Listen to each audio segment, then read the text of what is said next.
In a world that still struggles to embrace difference, coming out of the broom closet, the act of revealing one's identity as a witch, is not just a personal milestone, it is a sacred act of courage. Speaking openly about the craft to those outside of magical traditions is an entirely different form of spiritual bravery.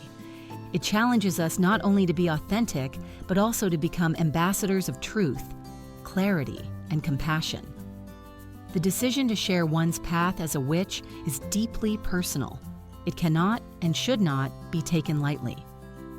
Witchcraft, though ancient, is still largely misunderstood. It carries centuries of misconceptions, fear, and even persecution. To step forward and say, "This is who I am," is to risk being misjudged, ridiculed, or worse, rejected. And yet, it is also an opportunity to educate, to dispel shadows with light, and to inspire acceptance, one person at a time. Coming out requires preparation. It asks that we know not just our own hearts, but also our history. Where did our traditions begin? How have they evolved? Why do we do what we do?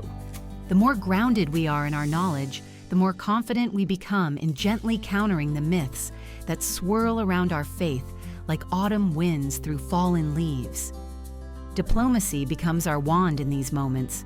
We learn that sometimes the best approach is subtle, leaving a book on herbalism out for a curious guest, playing a film like Practical Magic and watching for reactions, offering tidbits of information that feel safe and relatable.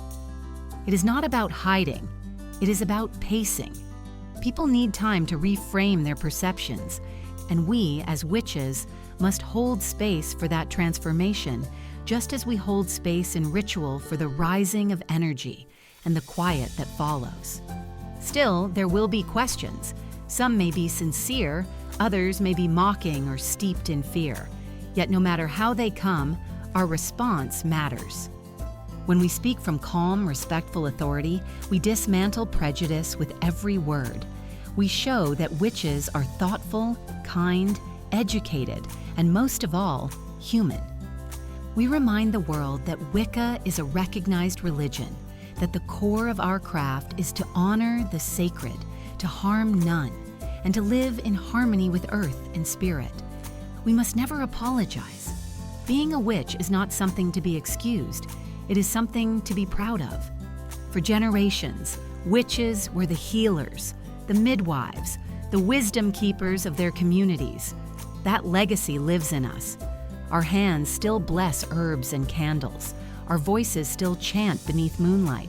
Our hearts still beat with the rhythm of ancient drums.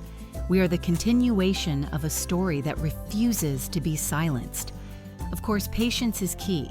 Change does not come overnight. There will be moments of frustration, moments when we question whether it's worth the effort. But remember, every honest conversation, every seed of understanding planted in a once closed mind matters. Over time, those seeds bloom into respect, perhaps even into shared reverence. To come out of the broom closet is not just about announcing your beliefs, it is about embodying them with grace, integrity, and unwavering love for the path you walk. It is about standing tall, rooted like the oak, and saying, "This is my truth, and I am not afraid." In doing so, you help create a world where others can walk their own spiritual paths without fear. You become a torchbearer, lighting the way for witches yet to come. So to all those standing at the threshold, hand on the knob of the broom closet door, take a deep breath. Know that you are not alone. Know that the path may be difficult, but it is also profoundly rewarding. And when you do step out, know this: the world needs your light.